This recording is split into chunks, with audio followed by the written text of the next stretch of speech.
Hello, everyone, and welcome to RHAP's coverage of Australian Survivor for Australia v. the World. I'm your host, Shannon Guss, here to talk about the penultimate episode. I've had messages. It's anti-penultimate. That's the penultimate. Now we know. Now I know. And this is the real penultimate episode, episode 9, 90% of the way there, which is an injustice, by the way. And I'm here to talk about it with the Luke to my Janine, Yeah. with the Suri to my Parvati, with the Parvati to my Suri. I don't know. That's both of those are so complimentary. It's a great Mike Bloom. Mike, thank you for being here. I mean, listen, yes, I think that it's tough to compare the apples and oranges of, a 17-year-long friendship to the very visible act of giving up immunity to somebody in the middle of tribal council without them being aware of ahead of time. So, listen, I thought you I were don't going know to if it's say just the 17-year friendship to ours, and ours is way better. No offense, Parv and Suri. Like, you guys are iconic, but, if we're yeah, going to I cheer mean, list it out. I'm thrilled to be here, Shannon. I've tried to. I do not have a red dress. I tried to wear my best flowers in honor of Shaunie, considering that is a piece of wardrobe she's apparently hanging up for good. No. I will say I'm quite surprised that they kept that last part in there in the edit. Not the red dress thing, but the I'm gonna take JLP's job. Someone from All It Stars doesn't is. work in retrospect for many reasons, I would say. There's a lot going on there. Like, Shaunie, you don't have to retire. You can just give yourself more than a 2-year break. She's played 4 times in 7 years. No wonder she wants to hang up the red dress. Firstly, you can wear red dresses beyond Survivor. Secondly, Shaunie is not retired. People are gonna hate that. Shaunie, just take like a 5-year break. Take like a 3-year break. You've played it every second year at least since 2018. If you're retired, I get it. You're also pregnant again now, but like, Oh, is she? you just yeah. Oh my god! I mean, listen, you gotta continue the Australian Survivor tradition of Yeah, so is go on Cass. Australian Survivor, get pregnant, profit. And then go on again, Shaunie. So we will not accept your retirement. We humbly decline your resignation. And we will see you again in a 1 to 2 years, probably. So devastated to lose Shaunie. Weird arc for Shaunie. Biggest So miss weird. in this great season, I think. I was Yeah. about to say again, and that's saying a lot because again, this has been such a fun season. Admittedly, the past couple episodes have been a little more straightforward and rote in terms of what the mechanics of the strategy is. I think, especially if you look at it from like just the voting chart. Yep, this alliance of 4 accomplished their goal of making it to the final 4. But certainly there are mechanics we can talk about. Certainly a lot of theatrics at Tribal Council that we can get into. The most one of the most awkward standoffs at Tribal Council I've ever seen is Parvati and Luke try their best to do like the Meisner technique of saying each other's names at the same time. It was so freaking good. But yeah, what was going on with the content this season? Like, it really does seem like, and hopefully we'll find out, through your exit press, as like whether or not this was actually the case, but it really seemed like once she got rid of George, she's like, I have accomplished my goal for the season. You and Puya spoke incredibly well last time about the sort of like secondary or primary goals that all of these returnees had this season. With Shaunie is just like, I want to take out David and George and then I'll just hang out for the rest of the season. I would imagine not. And if that's the case, what are we doing purpling her? Yeah, I wonder, and I'm gonna ask her about this in my exit interview. Shaunie, I think, goes out the earliest postpartum that I've ever seen a mother. Like, she says it to Parvati, and I always thought they would bond with it, and clearly they did. Parvati, I think, left a 10-month-old. I think she was leaving about an 8, 9-month-old. Yeah, she I've said never been on the episode, like, I'm you, Junior. I'm leaving behind a 9-month-old. Exactly, and Parvati did something very similar on Winners at War and struggled with it, and we saw that at Winners at War. I've never been a parent, but I'm a parent of cats. I would struggle. I don't know. I feel like I wonder how much that was affecting her. 16 days is not long in Survivor, but it's a hell of a long time away from that when you've never left your baby ever. I'm sure a lot of mothers, it's hard to go out to a dinner. So I wonder how much that was wearing on her getting a week, 2 weeks in.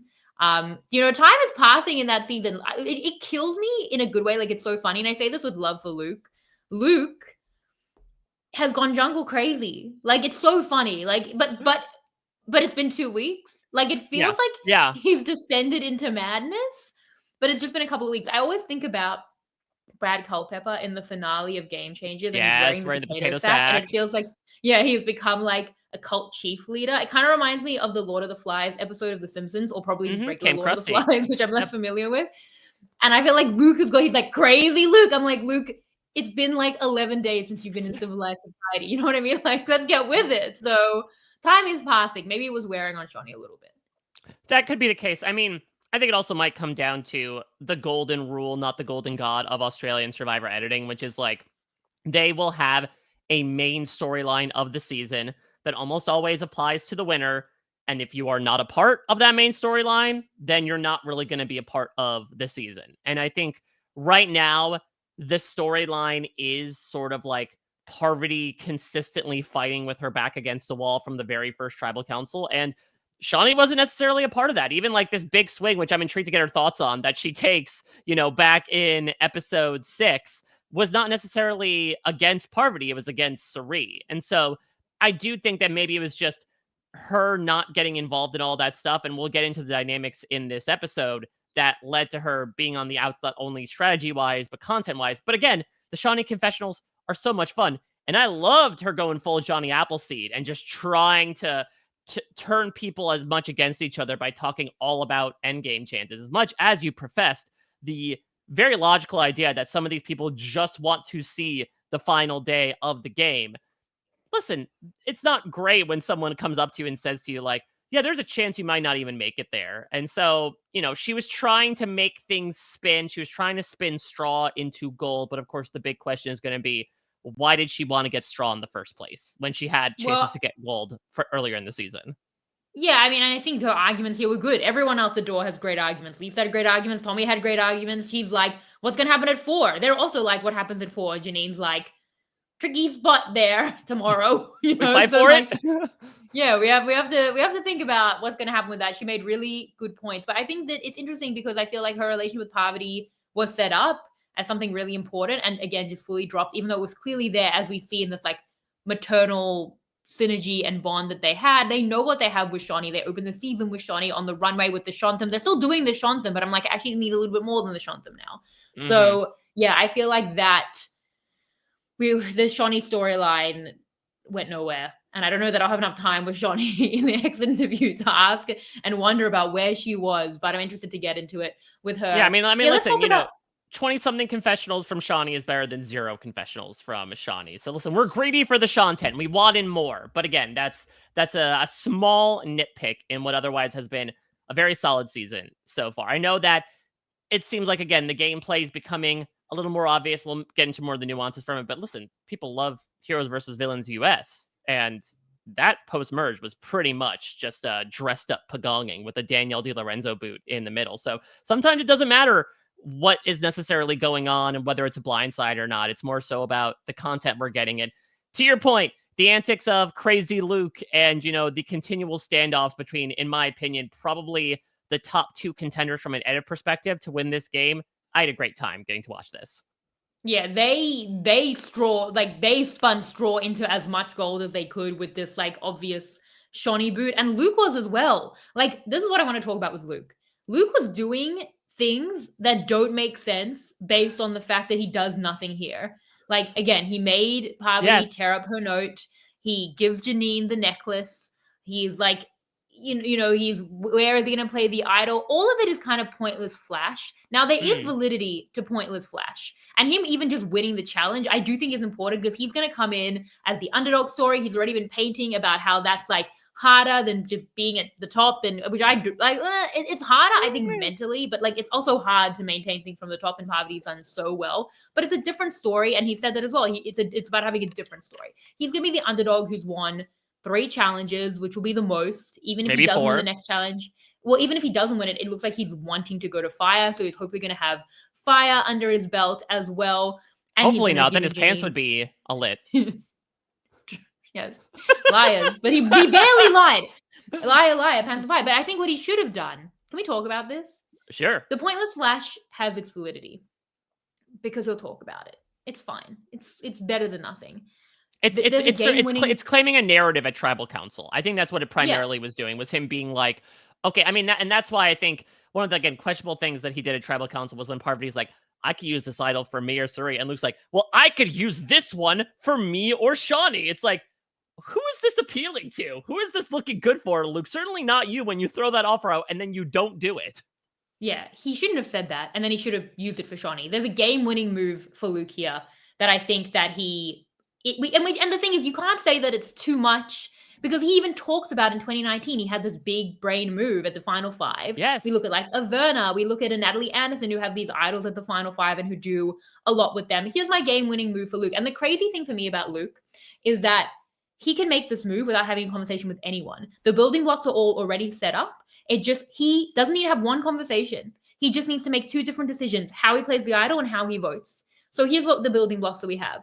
3 votes are going on Shaunie, Janine's, Suri, and Parvati. He set that up. He's coming into this tribal council with everyone wanting to work with him and an idol and the necklace, and he does nothing with it. He does the safest possible thing. What he could have done is he takes those 3 votes, he still gives the necklace to Janine. I like that. It's flashy. Sure, you do that. You give it to Janine. Then you have the idol. You know that Shaunie's vote is going on Suri. You don't play the idol on yourself. You play it on Shaunie, and you don't vote for Suri. You vote for Parvati. Parvati, yeah. It's a minority vote split.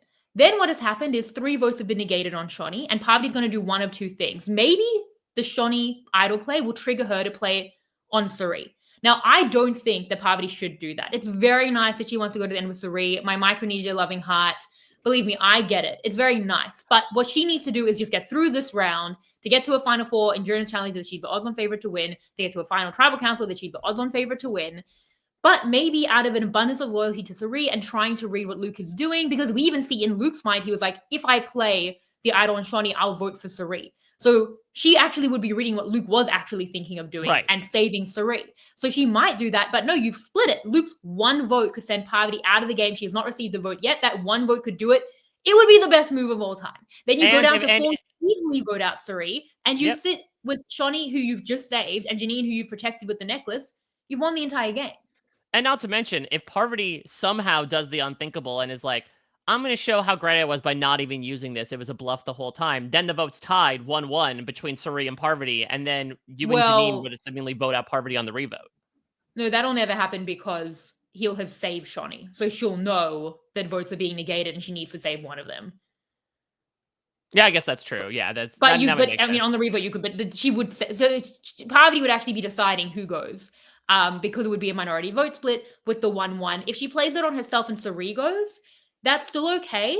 You've kept in a better endurance challenge competitor in Shaunie to try and take on Parv at the next challenge. And even if Parv gets through, and you get through with her, at the final tribal council, there's more you can speak to. You got one over on her here. It was minority votes. And the important thing as well is that the reason that Parvati couldn't protect them both was because you made her, at that point, literally did make her tear up the idol sealer, which is a nothing move now. And the previously on was actually really annoying me that it was like, Luke made Parvati. I was like, Parvati is fine. She doesn't need it. She didn't need it for her or Suri to get them both through here. In a world where she does need it and Luke has blindsided her to at least take out Suri, if not actually Parvati, that's a wonderful move. Making her tear it up is an actual win that he can speak to next to her. I don't know if it's enough, but it's certainly an argument. And it also makes sense of what he's doing here. Lying about the idol, not telling anyone about the idol, lying to Parvati about whether he even had the idol. That's nothing when you're just doing the congenial thing. Then actually be congenial. This makes no sense. But if you're doing it to make a really individual move, Janine doesn't even know about it because you're individually on 1 vote sending Parvati home or minority splitting to take out Suri. Now your lies make sense. Like now you're doing this big individual thing that people will actually take notice of, and that is more than just kind of pointless flash. So I think that Luke has a really strong chance of winning the game if he does this, and it's literally just him. All the building blocks are there. Play the idol differently. You make a different vote. Wow, like really one of the best moves ever, I think, and I don't think it's that hard. I think it's right there. It would one up his own move at the final 5. I think the issue comes down to one of the very first things you talked about in this podcast, which is Luke's preconceived narrative as to what he wants to present at a final tribal council. First, there's the whole going to the best, to be the best, you got to beat the best, etc., etc. We don't need to continue to beat that point home. But I think that narrative, I totally agree with you that I think that is an incredible way to build up a final tribal council story of Parvati was the top dog the entirety of the post-merge. Here are all the things I did to undermine her. We just saw Kyle do this to great effect in Survivor 48. It can be a very Kyle factor. It that can will be a work on very no one else I mean, listen, immediately. it could be a very effective tactic to be like, "Hey, if you're claiming that you're so great at all this and, there he had no blemishes on your game, look what I was able to do." I was maddened by what Luke was maddening himself to do back at camp with him going to Parvati and being like, "Oh, by the way, I don't actually have an idol."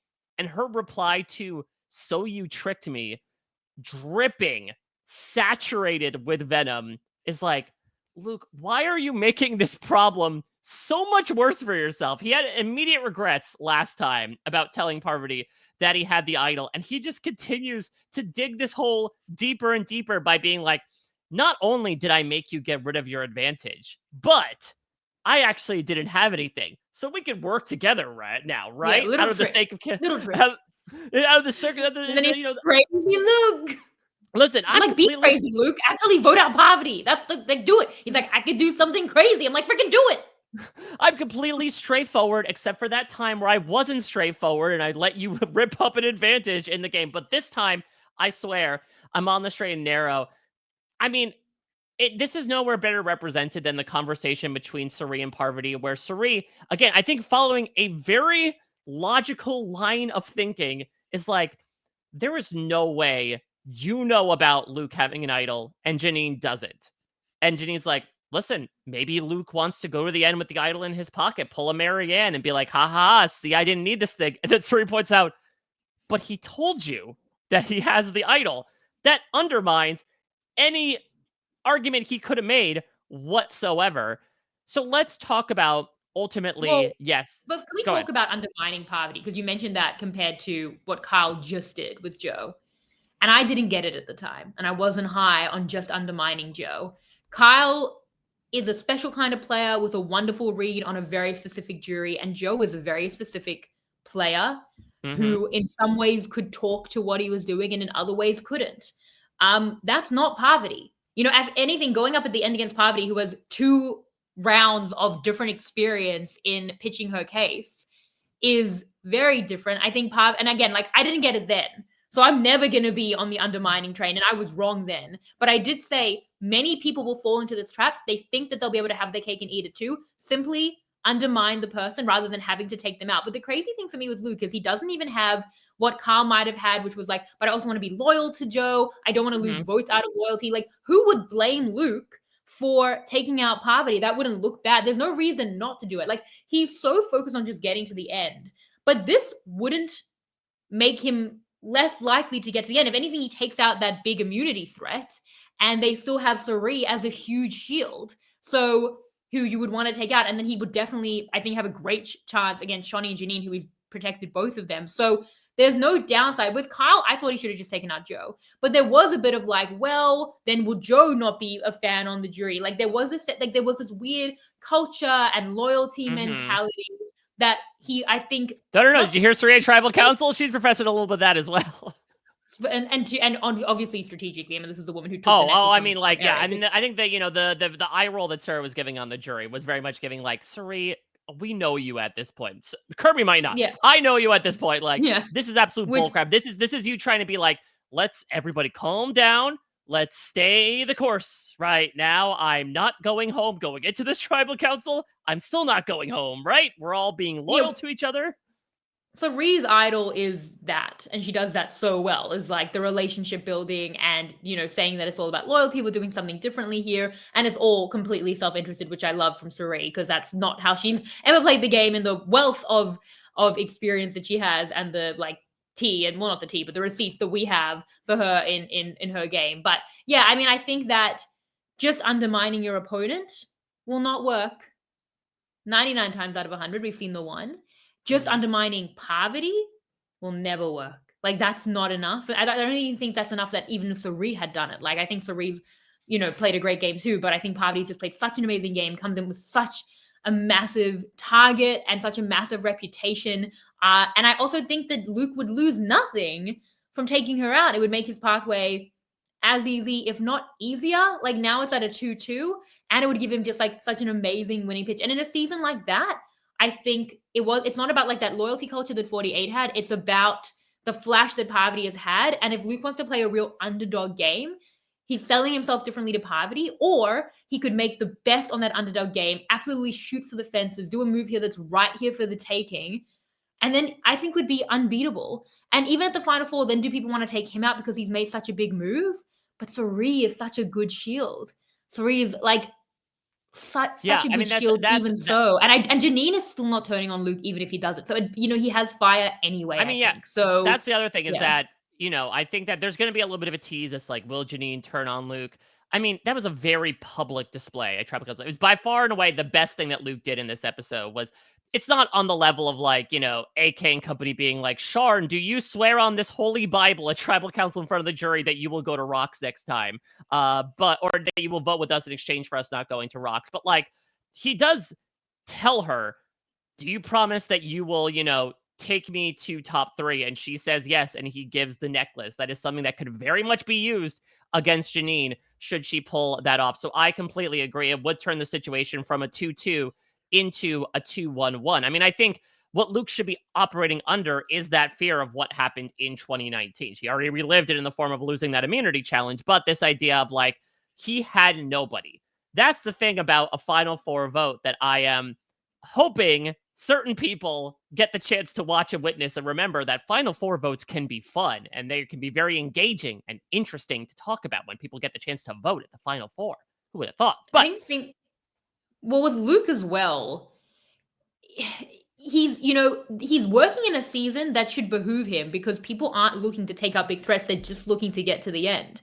That gives you some space to take out that big threat and still be protected. I think Janine still would be loyal. I think Janine's a very specific type of player as well, who is, in many ways kind of above the game. And she's also one of these many people, even like Shaunie, who just wants to get to the end. The fact, like the 3 Australians just teaming up on Suri if Parvati goes, even though Luke has just made this big move, I could see it, even though you would think, wow, Luke's just made this big move, we should take him out. I think the sense of loyalty, I think that sense of just wanting to get to the end would very much be there.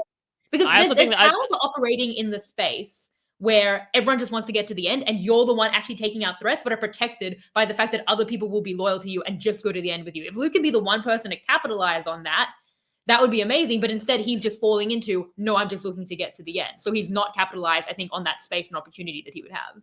Not to mention, I think that, and listen, I want to do a little bit of like a jury Jeopardy rundown for all the situations we could face in the finale. Like, the easy argument you make, especially in a Parvati-less society, is if Suri gets to the end, she has locked in Parvati and the 3 internationals, and that's game over. Like, we need to take her out because she is the biggest threat at this point. But I think that from Luke, like, the thing he needs right now, bar none in the Final Four, is at least one person. That is not what he had in 2019. He tried to get Pia to force a tie, but he was essentially a lamb led to the slaughter once he lost that challenge because nobody was going to hear him out. He wanted at least one person, and he succeeded there. He got Janine no matter what. As you mentioned, he had her promise right there. He gave her the necklace in this big move. He put himself on the line for her. I don't think she's turning on him. I think she could also, again, Shaunie is more the one to talk up Janine's public speaking skills than Janine herself. But I think Janine certainly has an environment where she's like, people might not be able to differentiate Luke's moves from mine. And so I can speak to that a little bit more. And I probably am a better speaker than him, given all of my experience. But I do think that it's just much better to take a chance on the fact that an Aussie Final 3 is going to be more appealing to a Shaunie than to force a 2-2 tie. And even then, you're going up against Suri. You saw directly what Suri's fire-making skills are. I agree that I think, I spoke about this with you privately, that I think in retrospect, especially if we do get a Parvati win, that really the moment that forever shifted the game was that singular thing where Cass plays the idol for Lisa and, the foursome finally forms across different sides of tribal council. This could be the other moment. This could be the real missed opportunity of if Luke takes out Parvati here, the game simultaneously, to your point, opens up wide, yet also simultaneously closes off a lot of other people's options to allow him to still go to the Final 3.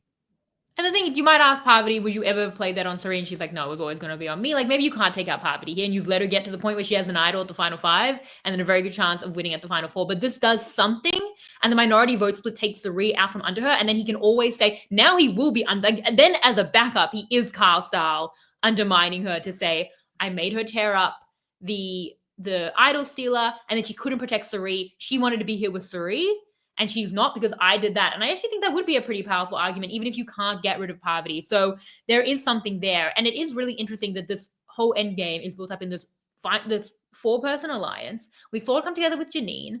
Lisa said in the X interview that she felt like when they were between Luke and Shaunie, Parvati was like protecting Luke. So it might have happened earlier, even though we obviously start their relationship from the auction. I kind of wonder, like, how much is David in this alliance? Friends of friends right here. Like, that's like a connective tissue in this alliance. Friends of David. Yeah, let's do this in his honor. Yeah. So I do kind of wonder, but it is crazy that, you talk about not turning on Joe, like Carl and Joe, like that loyalty was cult-like through a whole season. And this has been days, just a couple of days where they were not working together at all. And it comes, it trumps great moves, you would think, to go against each other. Yeah. I mean, like, it's not a Suri and Parvati because there's really nothing they can do here once Luke wins and they're running it down. We'll talk about Suri's path. It's great for Parvati. But yeah, I'm just, even like Janine should be looking obviously to just at least go with the three Australians. Like, it's crazy to me that they don't, I didn't think they would, but that's a discredit. Like, I really think that they should have been looking at taking a shot at the Americans. Yeah, I mean, listen, I'll make another comparison to Survivor 48 here. I think the reasons why Shaunie goes here are actually not too dissimilar from the reasons that Mary ends up going in Survivor 48. But she talked about this at the beginning of the episode. Like, she's in the, arguably, you'd say, the swing position between two duos. We've heard this story before. It can sometimes be a really, really good spot. But in this particular case, because these two duos were so loyal to one another and summarily so loyal to each other to the detriment of some of their games, then it just leaves Shaunie as the easy person out. Not to mention that, like Mary, Shaunie has a very different narrative, but like, I can imagine people would be like, if Shaunie gets to the end, like, it's Shaunie. She finally made it to a final tribal council. They're going to vote for her. She is arguably the Suri of Australian Survivor, which is very funny that it came down to the two of them by default, that it was like Suri versus Aussie Suri, as much as she's saying she's Aussie Parvati. But again, it's ill-founded logic. Perception is reality when it comes to Survivor. And I think a couple of these people's perceptions as to how they think they'll do in the end and how they think the people they will be sitting next to will be perceived is dictating a lot of questionable moves made essentially in service to Parvati and Suri to an extent. Yeah, and I mean, in some ways, I get it. Like, these are very sparkly people. That's why they've been cast multiple times. That's why they've had success. Of course, they back themselves. Like, they're not actually winners, but they are kind of like winners in life. Like, of course, like they. I mean, they remember that petition that tried to give Luke $500,000. He pretty much was a winner at that point. He gave him $550,000. It wasn't a petition; it was a GoFundMe. He got that money. Yeah, and also he won Celebrity Big Brother too, so he is technically a winner as well. Exactly. So these are people who back themselves fully, and in ways I kind of get it. It's kind of like how Cochrane talks about, like, a degree of paranoia is good. A degree of self-doubt is always good. That voice in your head saying, but what if I can't win in this configuration? I should aim higher, I think is a thing to do. And I think it was there for Luke and he lost it.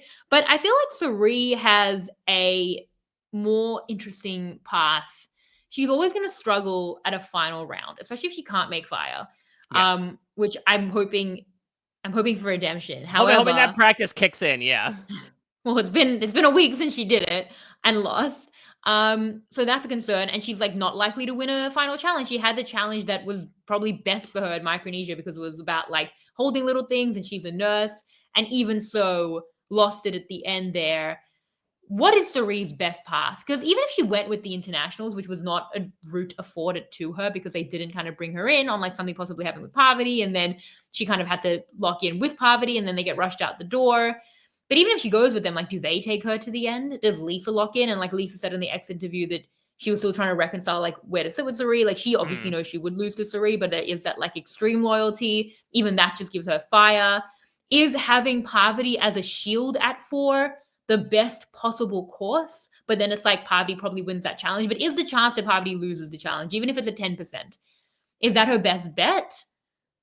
And if that even happens, is she looking to even take out Parvati? Does she give Parvati fire? Like, what is she wanting to do?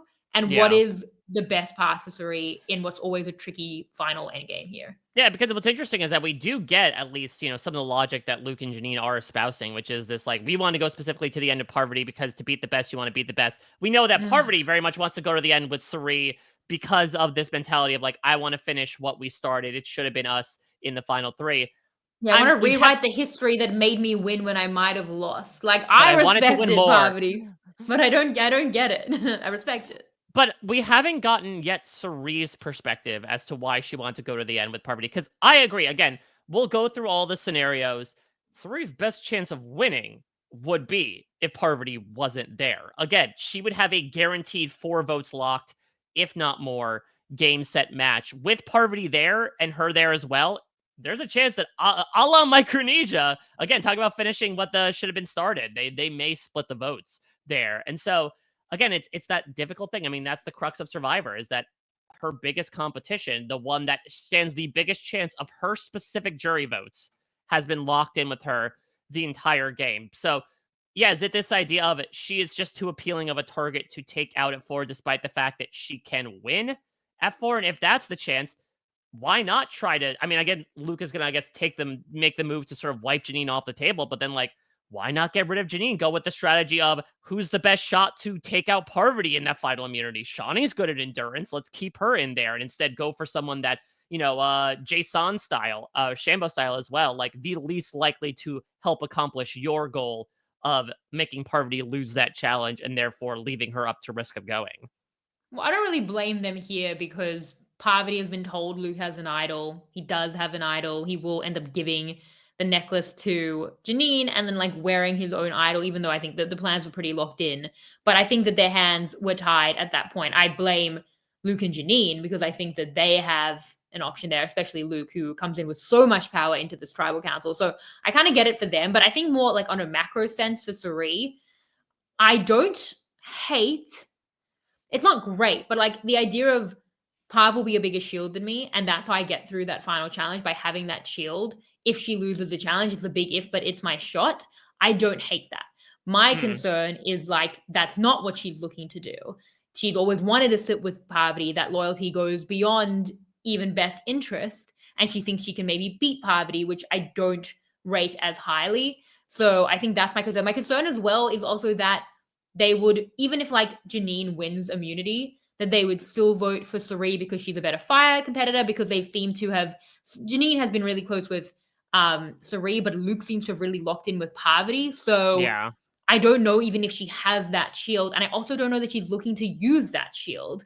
I would love to ask Suri what the plan was for Parvati, because I think that's important. I think that the end game is always tricky. I think not being able to pull out a possible final immunity win, which someone like Parvati does have, which is such an essential skill that makes it like such a well-rounded player, I think. Right. Because it's that get out of jail free card, right? It's like, hey, no matter what, if people are turning my way, I can always back myself and get that necklace and guarantee they don't have to vote for me. Maybe it's a thing from Suri's perspective of like, I know as soon as Parvati is voted out, I'm vulnerable the next round, because the argument would be, well, she has one locked in vote on the jury. And so then maybe from Suri's logic, it's like, if Parvati's voted out in Final Four, the next round, they can't get rid of me. And so it's like getting rid of them at the exact final opportunity without them being able to turn on her next time, given that narrative. Wait, I don't understand. If you get rid of Parvati at 4, explain it to me. Well, it's that when asked like, okay, why wouldn't she turn on Parvati before? I'm thinking about like, why would she not turn prior to this round? Oh, right. Then it's like, to have her as a shield, possibly. Yeah, exactly. Or this idea of like, not even a shield, but more so like, I know we always do these freaking half measures in Survivor where you get rid of one person in this powerful duo and you don't get rid of the other one because it's like, oh, they're powerless. But it's this idea of, if you get rid of Parvati, the next round you're like, well, Parvati's on the jury. And if we let Suri get there, Parvati's definitely going to vote for her. That is reason enough to get rid of her. If it's at the Final Four, there's obviously no vote after that. So it's not like you can enact that logic. That's more so what I was saying. I was applying to like, why would she not turn on Parvati before this anyway? Well, I don't think she had the opportunity. I think that Suri's choices were go with Parvati or go with Worlds, and the Worlds were taken from her, or, they didn't invest in her, and that kind of happened. And even if she goes with the Worlds, does she make it to the final tribal council with the Worlds, who we've said are the most self-interested players, Worlds who have gotten to the end and lost. And even Tommy said in his X interview, like, don't want to do that again. You know, they are the ones who aren't just saying, let's just get to the end. And to her credit, you know, they, even in losing the worlds, she came back well with Janine and Luke, who have taken her at least to this point and are playing in a less self-interested way to win and willing to just kind of like carry through with these big threats. I don't know if the worlds would do that, even if she did have really great relationships with them. So in some way, the worlds are not like this perfect path, but then the perfect path becomes Parvati. Well, that becomes her other option, who is this really big threat, and in ways is not a good shield because she herself is protected. If anything, Cerise's been getting Parvati's votes. If anything, Parvati is immune, and Cerise might go on bounce backs or on splits or on decoy votes or any of the things that Cerise has been copying from Parvati, and then Parvati's most likely to be immune at the final four, where Cerise will become something of a default, or Parvati might seem protected as maybe someone who's better at fire, where you know, it lands on Cerise anyway. So Parvati's not an amazing shield anyway, but if there's anything there in using Parvati as a shield, I think there maybe is some limited capacity beyond how much Parvati might be protected, but it also comes down to how much is Cerise even looking to do that? How much is that her thought process? Other than just like, no, I'm just going to have 2 votes with Parvati, try and get over Janine and go to the end with Parvati, which I don't like as much. So I think that the path is tricky, and I'm always going to give Cerise that grace, but I'm just trying to work out what the best way was for her to navigate it as someone who's incredibly terrified that Cerise is about to go out in a fire competition. I mean, listen, first off, we've been there before, so maybe it will quite literally burn less. No, it won't. Not. It'll be worse. It'll be much worse. I mean, was the play maybe last round on paper to sort of do what Lisa was trying to think in a last gasp effort of like, have her and Cerise and Shaunie try to do something? I mean, God, imagine if Cerise and Lisa had collaborated on a 3-2-1 at the final 6, like, I would have had an aneurysm. Like, I would have died in my chair if that was the case. If 2 of the best 3-2-1 players in Survivor history worked together. But 3 of them were like, there was no 2-1 to be had because the other 3 are just. I mean, Lisa. That's true. But if they had manufactured something, because again, they're that talented. But maybe it was that. Maybe it's, you know, having Janine go here, because then that also leaves Luke a bit more of a free agent. Yes, that could lock him to Parvati, and they both have 2 idols. But again, you know, I think the argument, Lisa kept pumping this argument to Luke of like, do you want to really lose to Parvati? And maybe he can finally take a bite out of the reality apple instead of living in La La Land like he has been for the past couple days. And to your point, it's incredibly tricky. This is one of the biggest double-edged swords Cerise has ever carried in her Survivor career, having essentially a locked-in vote no matter what, but someone who is far and away her biggest threat in the end. I would say even more than like Aris, you know, in Panama. She has not really faced this before, and it's an incredibly difficult conundrum. Good. Yeah, I mean, even that. I mean, Aris isn't Parvati though. This is Parvati. And this is Parvati playing like this. Yeah. So, it's an unenviable situation. I wish we got into her headspace. I wish we knew more about why exactly she wanted to do it. Again, is this another thing for narrative's sake of like, oh, I feel like Parv would get burned if I ended up taking her out after she wanted to manifest this dream for us? You know, what was all the giggling on the hammock for if we weren't going to make it to the final 3? I'm not entirely sure, but it's a tough path for her to go down. And yeah, to your point, I think the most logical line of thinking for the final 4 vote is just going to be a straight 2-2 tie. That I think, you know, if Parvati doesn't win, it'll be against her. If Parvati wins, it'll be Cerise. And then on the other side, it's probably going to be Luke, because Janine did put in some work in this episode, albeit for a suboptimal path. As you mentioned, she is far and away the most drawing dead, I think, out of anybody in this final 4 right now. But she is at least guaranteed. She's probably the most safe person right now at the final 4, because no matter what, Parvati and Cerise are not voting against her unless Luke has immunity. Yeah, which is unlikely given that endurance challenges for Luke are like, you know, Australian Survivor style birthing suites for him. Yeah, literal torture. I think that, you know, Cerise never vocalized ever wanting to take Parvati out of the season.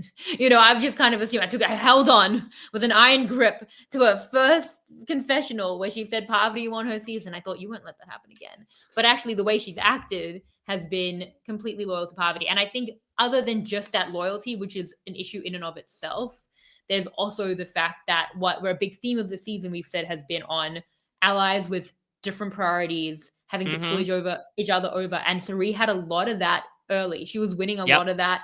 Like when she went with the Worlds and took out Tony, which is not what Parvati wanted, where she took out Kirby. She had a lot of that. I think the Sarah vote, Parvati had more of that, but it felt like she and the emphasis on the Worlds was kind of winning out in that. And I was really impressed with the way that Cirie was managing that. And if anything, Parvati wasn't really getting her ways. But since this endgame, since Cirie lost the Worlds, and I think Parvati's gotten a lot of what she wanted, it's like, could they have taken out Janine? Well, Parvati shouldn't want to do that. Everything's going perfectly to what Parvati wants to do. She's had all the trinkets. She's had these allies. And it's like, I saw people complaining in the episode 8. They're like, what an idiot Cirie is for taking out Lisa. It's like, well, what's Cirie meant to do? She doesn't have the numbers. Was she meant to just vote for Janine? And even like, and again, be a minority vote? If she wanted to make my dreams come true and do a 3-2-1, like, I don't know if Shaunie's coming over the top because, again, maybe you'll find out from Shaunie soon, but, like, is Shaunie's perspective at this point, like, that she feels that the Australians are locked in? I don't know. That's also weird because, like, again, we hadn't heard from her butt kiss, and then she wakes up in this episode and is like, yeah, so I know I'm clearly on the outs. There's a Final Four alliance. And it's like, why? Why? You're aware of this? Have you done anything to help the situation? Yeah, I mean, like, it doesn't matter. Like, Luke can change a vote here and change his own idol play and win a vote, and will really win here.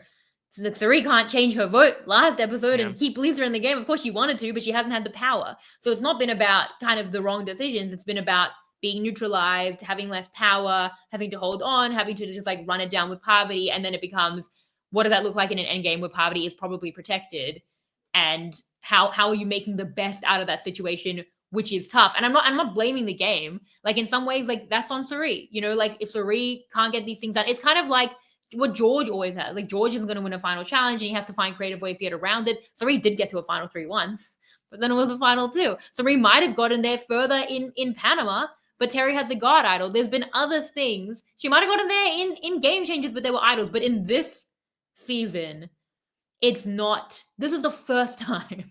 This is the first time ever where it's not on things beyond the game. It's on just the game structure, which is difficult for Cirie. And it's not been, other times are not her fault. But this time, and I'm not saying it's her fault, never use Cirie, but it is not deficiency. It's not Cirie. She's God. I don't want to say it this way. There are things Cirie will struggle with that this is just the format of the game. It's not a fire challenge that they're making her do, even though that is the format of the US and it's baked in, whatever. But, like, it's not even that. Maybe not for 50. Like, there are God. Imagine if Cirie faces a fire challenge next episode and not in season 50. Everything would be topsy-turvy. 3 in a year, maybe, is what it'll be. But I'm saying it's not about the God idol. It's not about a surprise final 3. It's not that she did enough and then got screwed. It's not about having too many idols and an advantage get in, and that was dumb. It's just about Cirie lost a life raft. Cirie is a big threat. So is Parvati, but Parvati has found ways to protect against that in ways Cirie hasn't. There are things in the game that are tough, very, very tough, but are more on her. I'm struggling. As you can see, I'm in physical pain. I mean, that are more on her. Yeah. Then if she can't get to the end, it's a little bit. It's like a little bit her fault. It's not like just that the game screwed her over. Like, it would also kind of be like, if she's going to lose the challenge and lose fire and be given that opportunity and still not be able to make good on it and not be able to protect that threat level like Parvati is and not have as many options because she didn't have power. Like, some of that is on her. Okay. Ooh, oh my God, that hurt. That physically hurt. I feel like you just lost 5 years off your life by saying but it's also really hard. It's a really hard pathway. I'm watching her and she's blood the best person alive rise on a gauge on the side of this entire chat. I mean, could it also just be as simple as she believes Parvati is the only person who would take her to the final 3 at this point? She'll take her to 2 votes. You know what I mean? Like, that's still fire. Like, she's supposed to make good on fire. Yeah. And then she's supposed to beat Parvati. But the thing is, all of those things are in her hands. Then she has to be able to out-talk Parvati. And then she has to make the fire. Like, whatever like loss before Suri, if Suri wins, best player alive, you know, and I have faith. But if this goes badly, if she loses at a final tribal council, like Parvati did that. Parvati had flash in this game and she outplayed her to a small ow, it hurts. But in a little bit she did do that. She's playing a phenomenal game. And if she, you know, if she can't make the fire, like if she's given a final 2, like a 2-2, and she can't make the fire, if she can't win the challenge, like these are parts of like the standard game and not even like the dumb parts of the game that killed her before. Yeah, it's very true. And listen, that comes part and parcel. We know this is Suri's, you know, tough part is the end game. And granted, some of it has happened under supernatural circumstances. All of it as has you happened mentioned until now. All of it. Yeah. Well, I mean, should we look ahead to some of these? Because I think if we talk about a final 3 with Parvati and Suri, again, like why would you want to do this? You'll lose against Parvati in a final tribal council. To quote someone who beat Parvati in her other final tribal council, I don't know about that. It could be a little more up in the air. Yeah. What are you thinking? Okay, so I wrote out all 4 outcomes here. Did a little bit of jury Jeopardy, so apologies. This might be a little confusing, but I'll talk through what I thought. You can agree or disagree. We can banter about it. So let's start with, again, the most appealing, interesting outcome from my perspective, which is Black Widow Brigade gets its 3.0 at this point because 2.0 died with that double tribal council. Well, 4.0. I guess 4.0, yeah, at this point. It'd be Parvati, Suri, and Janine. Going in order of the jurors, I think that Sarah would probably go Parvati. I think that isn't it just Shaunie, Kirby, Sarah on Parvati, the 3 worlds on Suri, Luke votes for Janine, and then when it's a 3-3-1, he votes for Parvati. Yeah, or it could be that Sarah could also vote for Janine too. Again, we don't know. I mean, you talk with her. I don't know what her relationship was like with the Australians. I think that I think Parvati's game, like, Sarah's a fan of the game and a fan of Parvati, and Parvati's played a phenomenal game. I don't think that relationship with Janine would outsell. Country pride would not win out here over. Not for Parvati. Not for Sarah specifically, too. Like, it might have been for other Australians. Look at the way Shaunie, Kirby, and Sarah all fell over themselves to work with Parvati. Yeah, it's very true. So I do think, I think it would be the most interesting outcome, which would be a 3-3-1. I think Cass could also vote for Parvati. But wait a minute. But if you say it's a 3-3-1, I think Tommy could vote for Parvati. Maybe. More Suri for me. Yeah. I mean, if it's a 3-3-1, though, the tie doesn't go to Luke. It should. Why not? Wouldn't it go to Janine? I've always thought that just the people who don't vote for one of the 2 would just revote. I mean, then if Janine votes, then it becomes like almost a 4-3-1, right? That she would be involved in. Well, she'd probably vote for Suri. I don't think it would get to that. I think Cass could vote for Parvati as well. You think so? But I do think that like that's not a terrible shot for Suri. But that's the thing. I mean, it's not. It's the worst shot if Suri is in the final 3, but it's not to say that like she gets completely demolished in the final 3. I think that especially if the internationals are in her corner, you know, if she relies on that relationship, I think she could even espouse the argument of like, listen, I was willing to roll with you guys. She doesn't have to show the actual receipts for it, but she could be like, I was working with you. We were getting stuff done. We got rid of Tony. We kept Tommy in, and then all this got mucked up, and so this is what I had to do. So now going to Parvati, Suri, and Luke. Let's say Luke wins final 4. It's Janine versus whomever in fire. Janine loses. I think this is. I would imagine. So you think that Sarah would vote for Parvati over Luke here, despite their relationship? I think this is Suri's best bet because I do think that if anyone could take some of Parvati's Australian votes, it maybe is Luke, maybe takes a Sarah, maybe takes a Kirby. People think Kirby will be bitter. I really don't think so. She's a gamer. I know. I think it's again, we mentioned this last time. Look at what she did with Ferris, who, as she feels, quote unquote, burned her much more recently. She immediately turns around, votes for him, gives him a huge hug after he's announced the winner. I think she's going to be absolutely fine. In fact, I think we're going to see the Natalie Bolton question 2.0 in this finale. Yeah, I mean, but this is Suri's best chance because maybe Luke does take it and maybe Janine votes for Suri on a 3-3-1. But again, I think Cass could still vote for Parvati and I think Parvati could still get all those votes. I do think that's Suri's best chance is somehow taking out Janine, which they're not looking to do at all. But yeah, I think Luke, Parvati, Suri might split some of those similar votes Yeah. and keep Suri in with the worlds and maybe like eventually a Janine.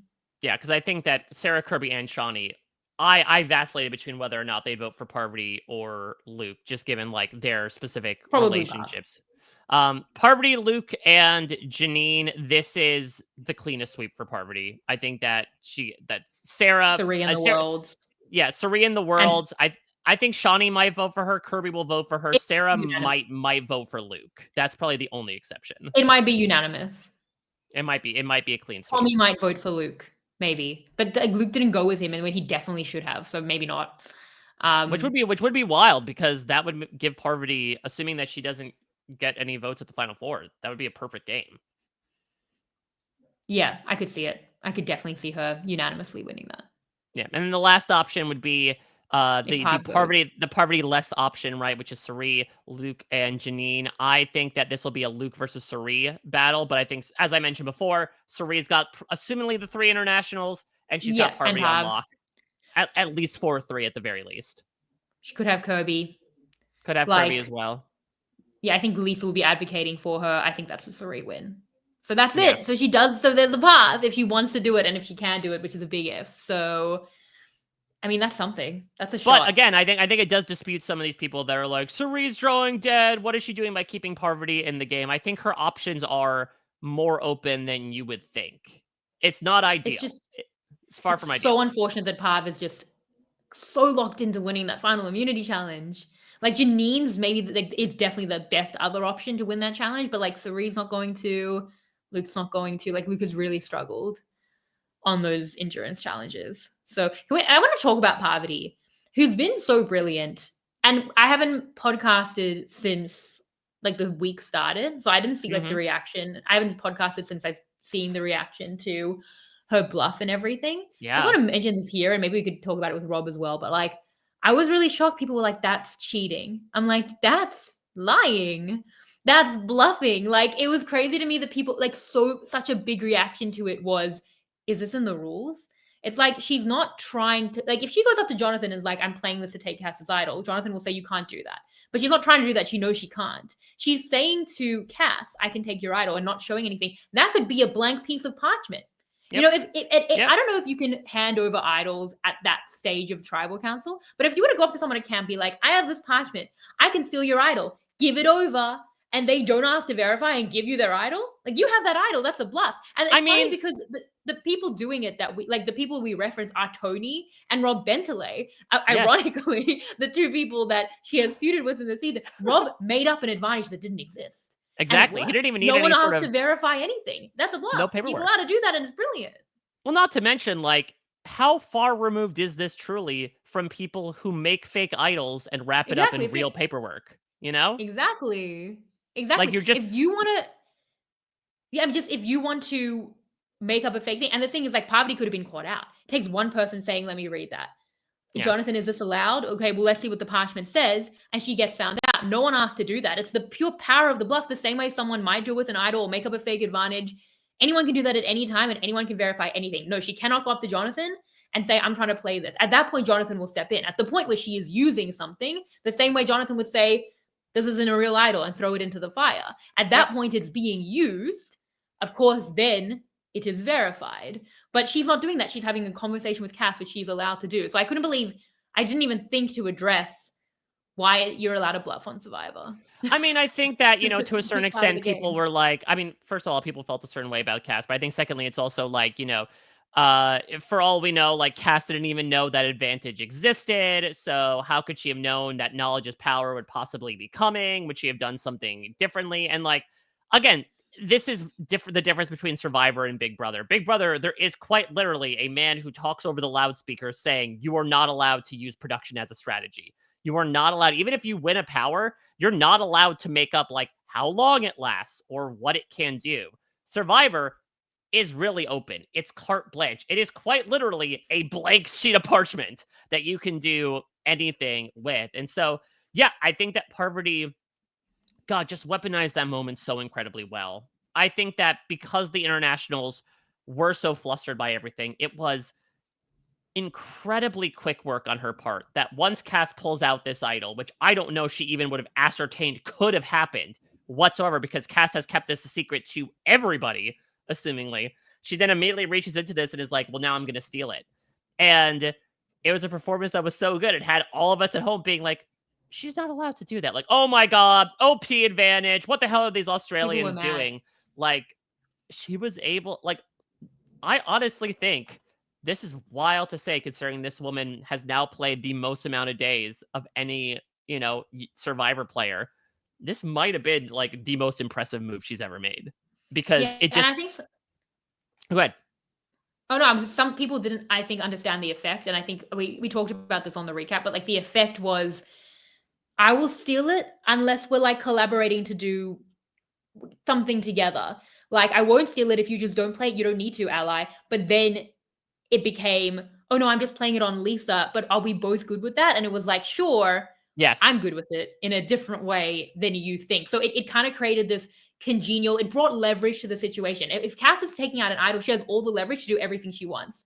Parvati brought leverage to be like, wait, no, don't. But I don't want to steal your idol. What are we doing that makes sense so I don't have to steal your idol? Maybe you just don't play it, you keep it. Oh, you're going to play it on Lisa. We can do that together. So, yeah. Maybe Cass was playing it on Lisa anyway, I think. So I think that's where it gets confused, is that she didn't force Cass to play it on Lisa. But what she did was she controlled the situation where if Cass wasn't playing it on Lisa and she was playing it on herself, she probably gets Cass to not play it at all. So she had that fail-safe for bringing her own leverage by bluffing in that situation. Right. And I think that, I've seen some people as well, if we're talking about looking back on the week as we usually do in these third episode recaps, I've seen some people be like, well, how does this move look now that Luke made her rip it up? Made her. Ugh, what are you, the previously on? Exactly. I should have checked the handle. It might have been at previously on. I think it's more so, as it always is with knowledge is power, time and time again. It is always about the power of what it represents over what it can actually do. It's this idea that at any time I can take your idol. That is enough of a cudgel to wield that it could be used as a tool to bring two people together. That Parvati says, yes, I can easily expend this, because while it would be nice to have two idols for me and Suri at the final 5, I know I'm safe no matter what. And if this is an opportunity to not send up any red flags for Luke, who I just started working with yesterday, like, great. This is perfect. Let's broker something. Sure, I'll tear up this stupid piece of paper. I think that there's no harm, no foul in that. It's almost like, while using it in that way during the cast vote was a safeguard, this was kind of doing away with the safeguard. But I feel like at that point you are expending an advantage for a possible locked-in ally, and you have said many times that you would rather have an ally than an idol or an advantage.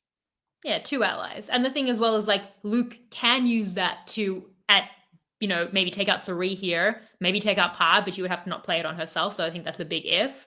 But Parvati has been reading the whole time that he won't do that, and she's put in the work so that he won't do that. So that's very earned. That's not luck at all. She's completely doing that. Do you think that Luke is looking at his side of the advantage, like, you can play this when what? When could she play it?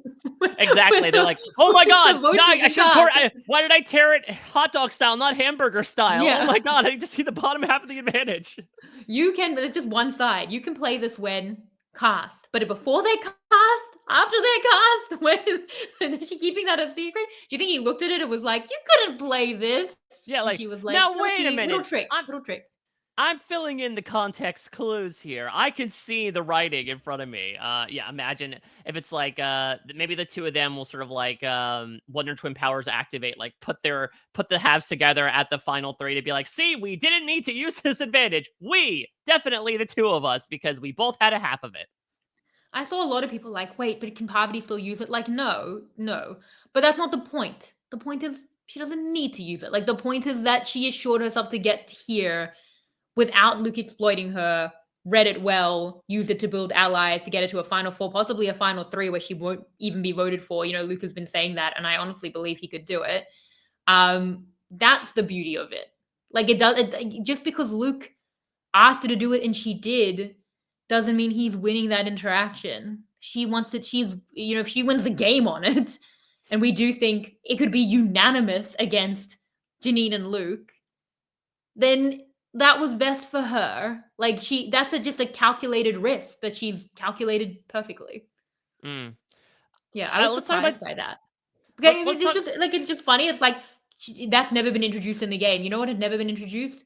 The vote verifier in Survivor South Africa Island of Secrets. That was fake. He made it up. You can say anything you want, and anyone can ask to verify anything. Anyway, this is my thing. That's the thing Voting. is like Yeah. it like and it's tough because obviously I think certainly with sometimes with the language barrier, like there's a lot going through Yeah. Oh, for Cass's sure. head of like Yeah. obviously Of like it course. was tough.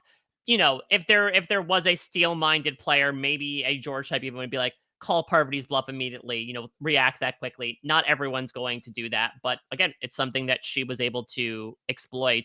Should we talk about Janine for a second? I think obviously given unfortunately the short end of the stick in terms of our discussion here. I mean, I do think, again, through the scenarios I ran through, like the only scenario where she gets any jury votes at all is with her and Suri. So do you think she would actually turn on Luke if he loses at the final four? Or is she, the second she got that necklace put upon her, she was locked in to vote with him no matter what? I don't even think it's about the necklace. Like, sure, he's a jury vote. I don't think she's thinking about that. I mean, Luke is actually a better person to sit next to than Parv and Sari. So you would think like that. You might think Parv and Sari might take each other's votes. I always say at the point when you are trying to thread the needle in a plurality final tribal Yep. council win and hoping other people split it, you've lost the vote. And then Kyle kind of did that. And I was like, Kyle, stop it. I have theories that have worked for decades and you're ruining it. The But mold breaker, who would have thought?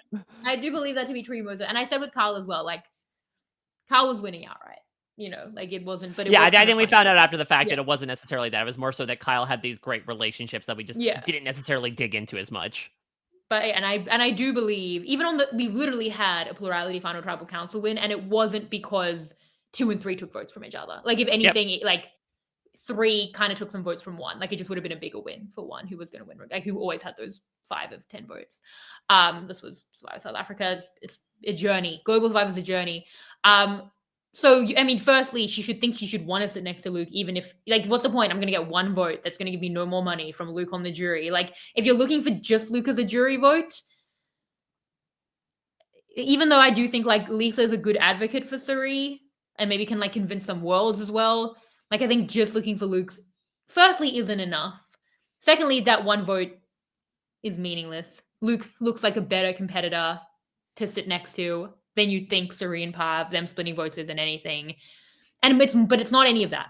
Forget everything I said. What it actually is she has a very long standing friendship with Luke.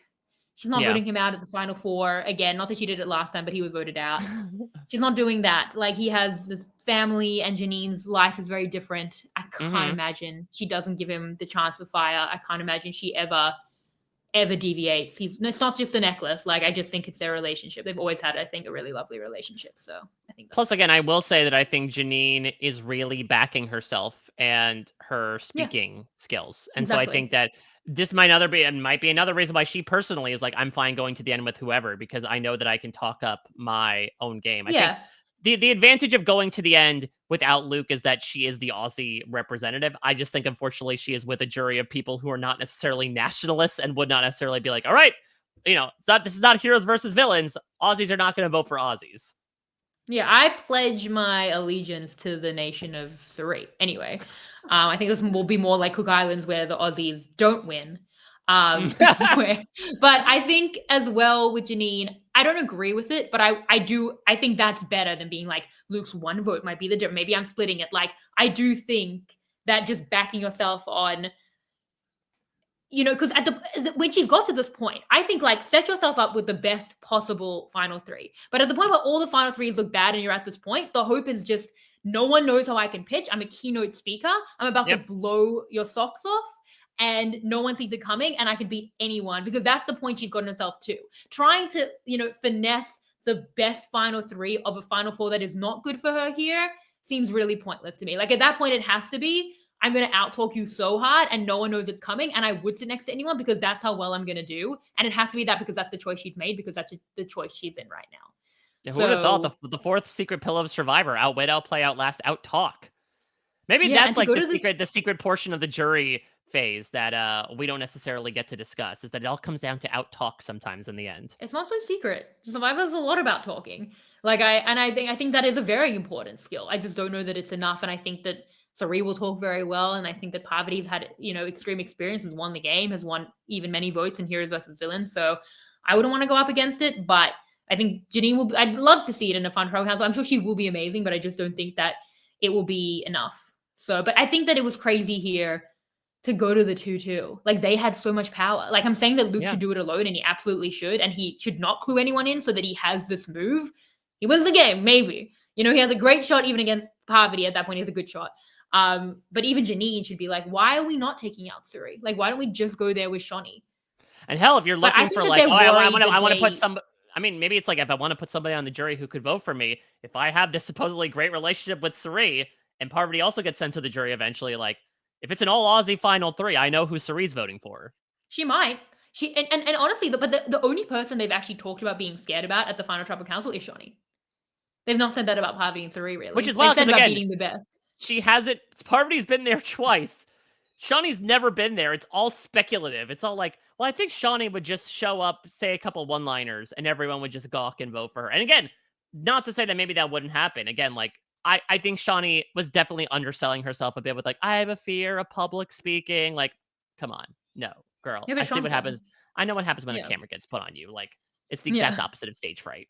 Stage bravery, if you will. But I think that maybe it is just this idea of like them not knowing the Americans game as well, and just the reputation that they know Shaunie has in Australian Survivor. It's a resume they are much more familiar with, that they're like, we're going to deny you the job of finalist. You are overqualified for the position. There's just so many things here where it's like, so you're scared of Shaunie, but not Parvati and Suri. Shaunie's end game has been very lost. Like, we don't know where she's been for days. Also, I thought you wanted to beat the best. Disappeared for a couple days. That's kind of how it's felt. But you wanted to beat the best, right? So now you're scared of Shaunie. Like, it just doesn't, like, there's so many issues. Which is why that mentality never works. It's very, very stupid, but it's even more stupid when it's like, we can't sit with Shaunie. It's like, but I can't, like, it's breaking my brain. So I don't think it's that. I also think, is speaking to 7 people and Jonathan public speaking? Like, that's like a small gathering. I don't know. I think people would define public speaking as like talking in front of a group in a very high stakes setting. And I think that having $250,000 on the line is like a pretty high stakes setting, no matter how many people are in attendance. Not to mention, it's not just 7 people and Jonathan. It's speaking. I mean, it's going to be broadcast to the public eventually. No? This is being broadcast. Is this public speaking? Yes. We're talking tens of thousands of people right now. 100. If any podcaster tells you they are bad at public speaking, I don't know. I think that they could then trick you to rip something up like Luke did with Parvati. Like, that's not chatting though. This is being broadcast to thousands of people, hopefully. Like, this is public speaking in every sense of the phrase, every single syllable involved in that phrase. You just wreck so many podcasters' chances in future seasons, which is so unfortunate because everyone in the new era is a podcaster. That's the thing, is that, like, that's what we were talking about. Like, oh, maybe these people won't say they're podcasters, because if you say you're a podcaster or a broadcaster, that means you're very good with externalizing and verbalizing your thoughts to even an invisible crowd of people. It's exact 1-for-1 comparison. I can also just say one more thing to tie it back to almost. Now that I'm thinking about that, it's making me really nervous. Like thinking about all the people. I don't think about it. Just imagine them in their underwear. It's totally fine. I'm not. Yeah. And it's true Survivor fare to imagine people in their underwear, because we see it. I want to say as well, everyone in the new era is also listening to this Australian Survivor podcast. That's true. Exactly. So, like, it actually will manifest, because those are the kind of nerds that are our people, and we love you all, and you exist. And I'm thinking we love you all so dearly. I think they were the ones that were going through the same agita as you, and you were talking through how Suri, might have had some elements that are working against her. I will also say, going back to one of the first things you talked about with Luke playing the idol on Shaunie, listen, we have seen moments in the past, Haley being a fantastic example of this, of like, when you make that public display of, I don't know who I'm going to play the idol on, sometimes it protects you both. But I think if you are actually making a ploy to do this, you cannot be public with it. I think the second you are like, who am I going to do it? What am I going to do? If you're doing the ball and cup game, from my perspective, if I were the opposition, then I'm being like, they're not going to do it. Because if they Yeah. were actually going to play the idol on Shaunie, he wouldn't say it. Because then Yeah, he he would shouldn't want say the that. votes to be on Shaunie so he could play the idol. If he's saying I could play it on either one, why would he be drawing votes onto himself then by casting any sort of doubt in our minds? If he truly had a plan in mind to single-handedly take hold of this situation, as he should have, to your point, then he would just not say anything and play the idol on Shaunie. It's what Natalie did at the Final Five in San Juan del Sur, right? He wasn't like, I can play it on me. Could be on Jacqueline. We don't know. What are you guys Yeah. going to do? She's like, no. Yeah. I'm going to take control of this situation. Yeah, and he should have just not said that, done the exact same thing, and then played the idol on Shaunie and voted for Parvati. But I think Parvati has done so well in that. Because I think Parvati was probably going to play it on herself, but has done so well the whole season of being like, it could be for me and Suri. I think they probably were a little bit scared of that, even though maybe they should have read into that she would play it on herself. So she's done so well. Should we talk about these things in the Chizzy? Yeah, let's do it. Take it away, Jacob Sager-Weinstein and MC Color. 1, 2, 3. 1, 1, 1, 3, 1, 1, 3, 1, 1, 3. It's getting kind of chizzy. 3, 2, 1. Now it's either my last Chizzy points or your last Chizzy points. Get your Chizzy donations in. If everyone listening to this were to donate $10, we could make literally hundreds of thousands of dollars. All of you, the people in your underwear who exist, who I'm public speaking to. Yeah, this is it. This is your time. It's for an amazing cause to help cats at the Forever After Rescue. It's for such a good cause. It's like, it's a win-win. Like, you will help cats. You will do a good deed. You may get Chizzy points. This is the last push, the last few days to get in your donations. And if you feel like, well, I don't know that I want to do it because I don't like public speaking, firstly, you can send in a written thing and we will public speak it for you. You can do it on behalf of someone, a lovely gift. Imagine if they don't even enter, which is rude, but then they get a thing saying you've won because someone donated on your behalf, which is a really smart idea, which some people have been doing. So do that. Donate to the Chizzy raffle, do a good deed, help the cats, and, become a part of history for this season to give points. You can't help Cass, but you can help cats. You could help Cass. You could give points to cats. You could give points to Cass. If you want to give points to Cass, you can do it. That'd be very interesting. I wouldn't be mad at it. The pure species. I think maybe your own cat. My cat. I mean, that's probably not great, but if you want to give your cat Chizzy points, I mean, you shouldn't. I mean, if you give points to my cat, I will read it as my cat, and I will take the point then and wear a hat. You mean my claws? Exactly. Oh. What a throwback. Give Chizzy points to my cats. I think whoever wins, you can take my points, give 3 to JLP, and then 2 to Eliza, 1 to Angelica. Which one? Oh, that would be a good question. I mean, this is like Suri versus Parvati. Who gets more votes in the end? Very, very difficult one, but you can make that decision if you win, or if someone wins for you. Donate now, help the cats. We could raise literally hundreds of thousands of dollars now that I've remembered people listen to this podcast.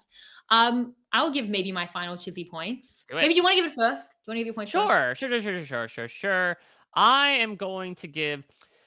It's tough because, like, I do want to give credit to Luke for the public display at Tribal Council. The PDA, if you will. A very different type of PDA. Like, I thought it really was him showcasing him taking control of the situation. And it also made this tete-a-tete with Parvati very interesting in that, like, again, I just loved the fantastic moment of chicken, when it's like, okay, I'm waiting for the other person to play their idol so I could play my idol, but I want to make sure that they're playing their idol correctly. And so they eventually just sort of like, almost like feed each other. I keep using this very affectionate language. Maybe I just have Kirby on the brain of being like, I'll give you my idol to play on me if you give me your idol to play on you, which is the most ass backwards logic I've ever heard when it comes to idol playing. Like, the exact definition of possession is 9/10 of the law, but like, these people are probably so burned out. Like you said, it's only been 15 days, but they've been like going 100 miles an hour the entire time. So their engines are just bursting into flames at this point. But I am going to give, you know what? Three is easy. The 3 is, I mean, I go in sequential order though. I will give, yeah, you know what? I'll make, this will be more invigorating if we go down. Because, I agree. The top one's obvious. 3 is Parvati. Parva 3, if you will. Set yourself up. I should change the name at this point.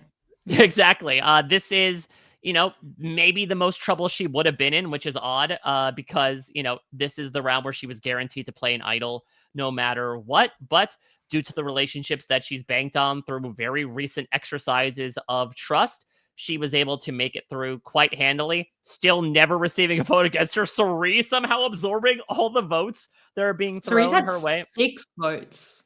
So if she gets voted out outright, then that'll be 9. Which would be crazy because that's the total amount of total. votes. Yeah, she's gone in Yeah. every single other Survivor season she's participated in. Like, if you would have told me in the beginning of this season, like, yes, Cerise's the vote shield for Parvati, again, I would not have believed you. Just like when a podcaster tells me they're not good at public speaking. But Parvati gets the 3 because she's not only the odds-on favorite to win the final immunity challenge, and we tend to not get a lot of surprise there, with one obvious, very big exception in Christy. Like, when you look at the body types and what the challenge typically is, we tend to know who's going to win it. And so I think she stands a very good chance of doing so. And then, as we mentioned, in the final 3, even if she's sitting against Suri, who is her toughest competition, like, she's got a very good chance of winning. So this was sort of the last hurdle she had to jump through, and she did it commandingly. So I think I'll give 2 to Suri here, because again, I think that there should have been a world where she would have been turned on.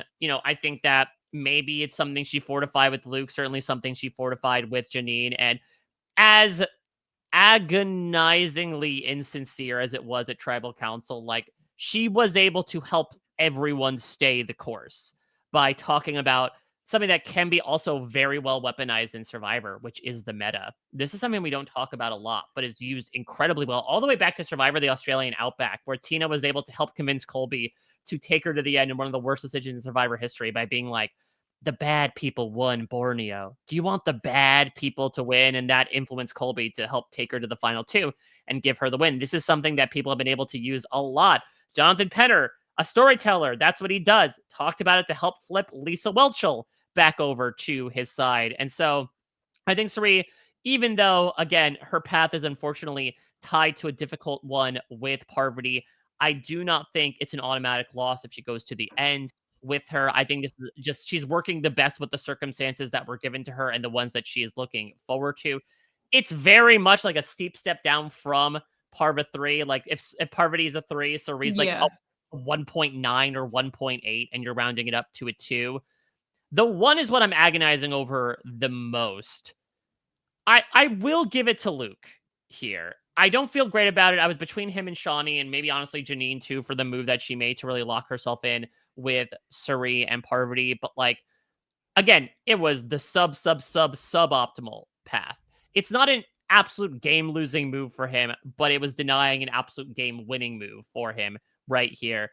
But I cannot deny what he was able to do to take control of that situation at that tribal council, to immediately say, me and my closest ally are safe. Now he's guaranteed to at least make fire at 4 and make it to that final 3. And so I do want to give him some credit there. So a very long-winded 3-2-1 for me.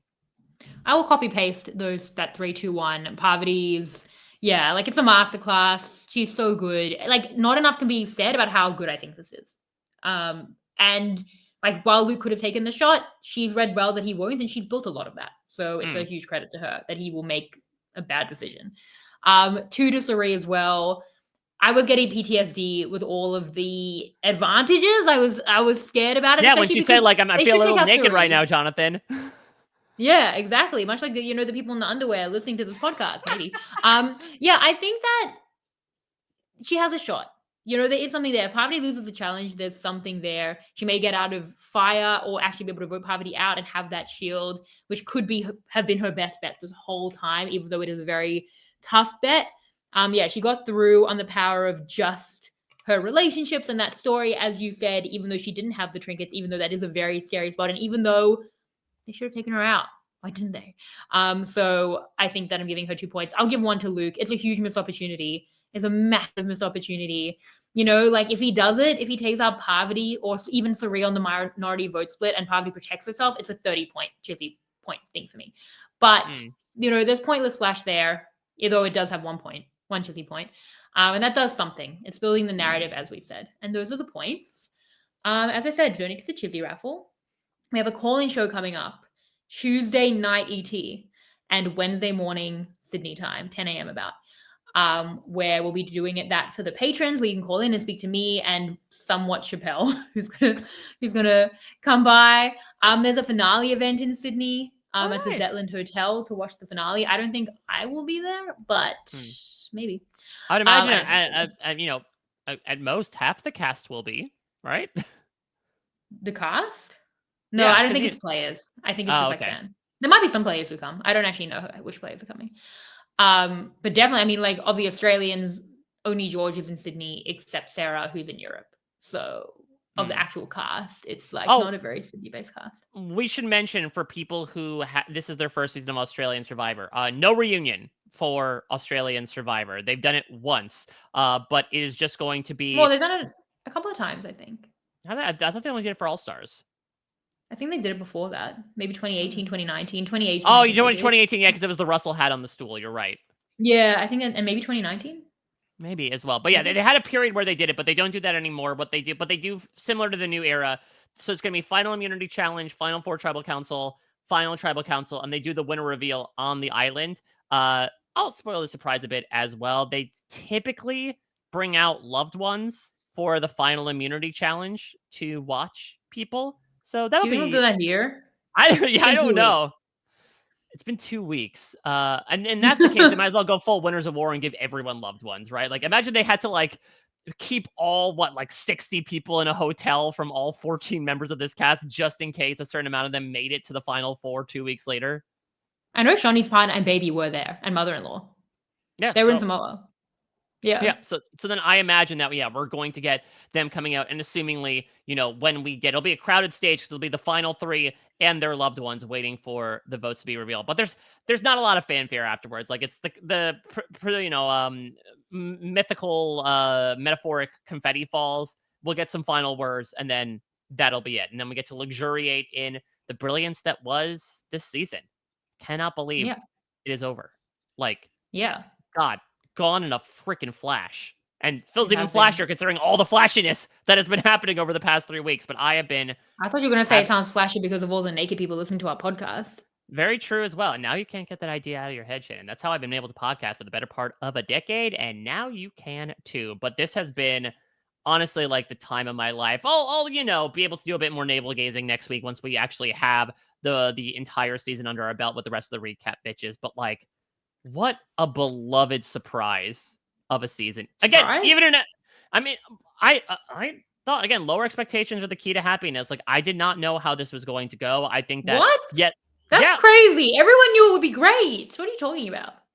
Well, I think that given the legendary cast, you never know how things might wind up turning out, but I think it's even exceeded whatever level of expectations you might have had. Some are saying, this is it's put together some of the best episodes of Survivor ever, if not cobbled together one of the best seasons ever. And I think even in episodes like last one and this one, where it was not nearly as big and exciting, we've been able to talk about straw into gold, an hour and a half discussion out of these minute moves that these people were making. So it was just such a delectable bite of a season, and I'm hoping to savor every move of my teeth until the eventual swallow comes on Sunday night.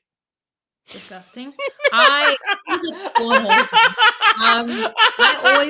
always thought it would be good, and then it was. So, and it has gone by quickly, but it also has been a lot. I don't know how much more I could do. As Mike was alluding to, I'll be back with all the recap bitches. So there won't be a recap right after the episode. We'll be live.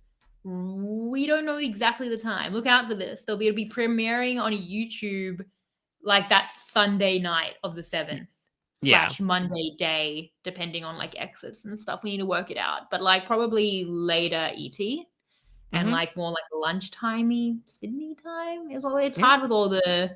So sit down in your underwear with a sandwich and watch us prattle about how much we love this season. Yeah, and then it will be like real public speaking because it'll be like live with people there. Yeah, exactly. People in the chat. Mike, where can people find what you're doing? I'm doing a bunch of stuff out there in these podcast parts. Survivor 49 coverage, doing daily interviews there. Reality Flash, whenever there's breaking news, I am in your eyes and ears talking about the reality TV news you need to know. And Big Brother, covering that on Parade, too. So you can check out everything I am doing on the internet at a Mike Bloom type. Yeah, follow me at Shannon Gates, WeKnowGlobalSurvivor.com. Subscribe for everything. Even though this is coming to an end, we'll hopefully have some postseason coverage. 49 will start. We'll cover that. So a lot going on as well. Thank you all so much. Thank you to our team behind the scenes. Thank you, Mike, as always. And I will see you next time. Bye.